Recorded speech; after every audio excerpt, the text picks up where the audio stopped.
এটা হলো 16 Pro Max। এটার প্রবলেম হলো ফোন ওপেন হয় না, একদম ডেড অবস্থায় আছে। তো এটা আজকে আমাদের ইনস্টিটিউটে রিপেয়ারিং করা হবে।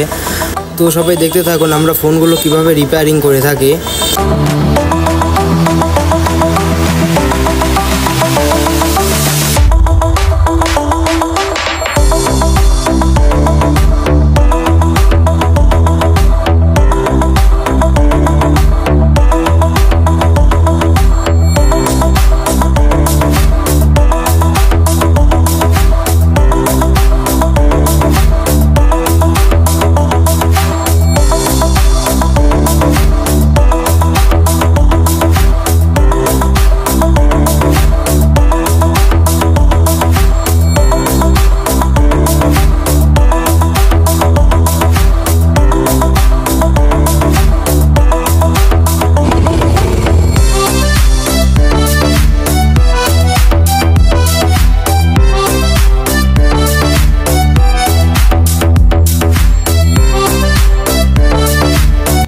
আলহামদুলিল্লাহ আমরা ফোনটা ঠিক করতে পেরেছি, একদম সম্পূর্ণ দেখতে পাচ্ছেন ফোনটা রানিং হয়ে গেছে।